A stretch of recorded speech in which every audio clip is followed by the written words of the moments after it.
Next topic अपना है आज बेसिक अकाउंटिंग टर्मिनोलॉजी, लेखांकन की आधारभूत शब्दावली। कुछ वर्ड्स, कुछ शब्द अपने को पता करना बहुत ज़रूरी है जो बार बार अकाउंट्स के अंदर आएंगे। तो सबसे फर्स्ट है, पहला नंबर है परचेज, जिसे हिंदी में क्रय कहते हैं। बहुत कॉमन शब्द है परचेज। सबको पता होता है कि भाई परचेज मतलब खरीदना होता है, लेकिन यहाँ ध्यान रखने वाली बात यह है कि जो परचेज है वो गुड्स परचेज है। अब यहाँ गुड्स का मतलब होता है माल। अब यहाँ माल क्या है, गुड्स क्या है, जिसका हम बिजनेस करते हैं। जस्ट लाइक अगर हम कपड़े के व्यापारी हैं, अगर कपड़ा खरीदते हैं तो परचेज है, और कपड़े रखने के लिए कोई अलमारी या कोई रैक खरीदते हैं तो वो परचेज नहीं है। जनरली हम ये वर्ड करते हैं कि आज हम ये परचेज करके लाए, आज हम ये परचेज करके लाए, लेकिन बिजनेस के अंदर परचेज का मतलब वही होता है जिसका हम बिजनेस कर रहे हैं, जो हम खरीद के वापस उसको सेल करेंगे, उसे परचेज कहते हैं। सेकंड नंबर है सेल्स, विक्रय। ये भी बहुत कॉमन है, हर जगह हम देखते हैं सेल्स। तो यहाँ सेल्स का मतलब होता है विक्रय, मतलब गुड्स सेल्स, माल का बेचना।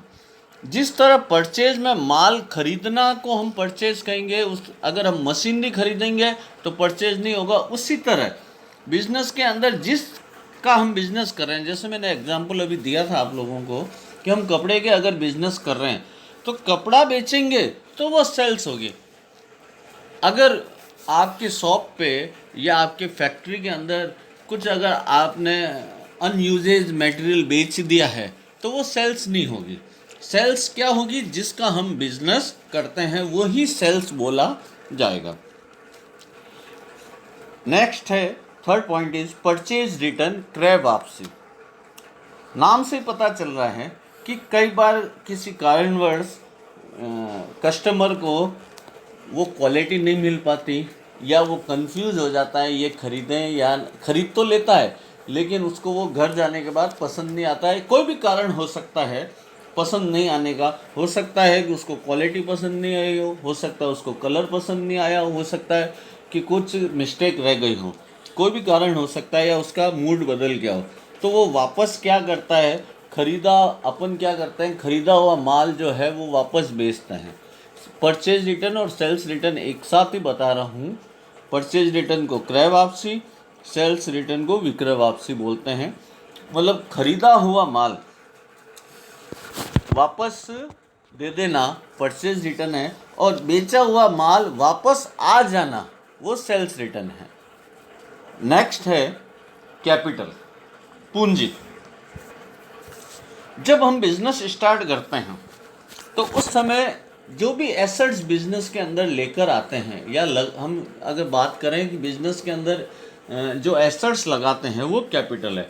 जैसे बिजनेस हमने स्टार्ट करने के लिए 5 लाख रुपीज़ लगाए तो वो 5 लाख रुपीज़ बिजनेस की कैपिटल है। अगर साथ में हम मशीनरी लेकर आए हैं, फर्नीचर लेकर आए हैं बिजनेस स्टार्ट के साथ ही कैश के साथ, तो वो भी सारी कैपिटल ही मानी जाएगी।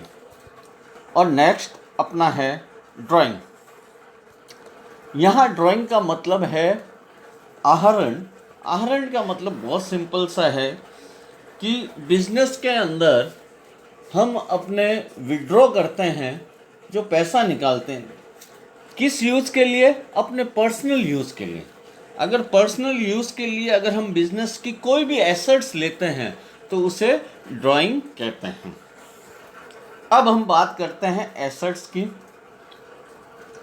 तो एसेट्स और लायबिलिटीज़ ये दो पार्ट है बैलेंस शीट के। तो एसेट्स के अंदर जो है वो सारी संपत्तियाँ आती है, जो हम नेक्स्ट वीडियो में इसकी डिटेल में हम पढ़ेंगे, ठीक है। लायबिलिटीज़ का मतलब होता है दायित्व। दायित्वों का मतलब यह है कि हमें जिसको पैसा चुकाना है। बहुत सिंपल सा है कि हमारे ऊपर लायबिलिटीज़ का मतलब यह है कि हमें जिसको पैसा देना है। अब वो लायबिलिटीज़ जो है वो बहुत टाइप की है।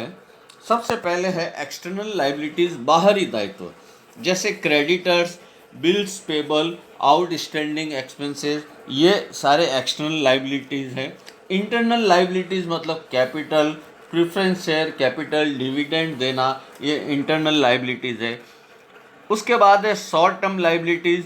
शॉर्ट टर्म लाइबिलिटीज़ वो लाइबिलिटीज़ जिससे हम एक साल के अंदर अंदर उसको पेमेंट करना होता है, वो शॉर्ट टर्म लाइबिलिटीज़ होती हैं। और अगला टॉपिक है long term liabilities. Long term liabilities means दीर्घकालीन दायित्व, जैसे लोन वगैरह होते हैं, बैंक लोन होते हैं, वो 5 साल के 10 साल के होते हैं, जिसकी लाइबिलिटीज़ 1 साल से ज़्यादा तक चलती है, मतलब दायित्व 1 साल से ज़्यादा तक चलता है। अब नेक्स्ट वर्ड है डेटर्स। डेटर्स इट मीन्स देनदार। अब देनदार कब होंगे आप समझना, जब हम क्रेडिट सेल्स करेंगे, जब हम उदार माल बेचेंगे, तो जो वो पर्सन होगा वो डेटर्स कहलाएगा, जिसे हम देनदार कहते हैं। ये भी एसेट्स का ही एक पार्ट है। उसके बाद है क्रेडिटर्स।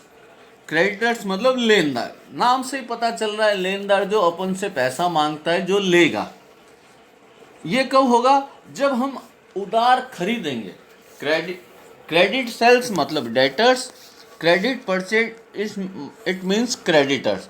जब हम उधार माल खरीदेंगे तो उन्हें हम क्रेडिटर्स कहेंगे, जो हमसे पैसा मांगता है।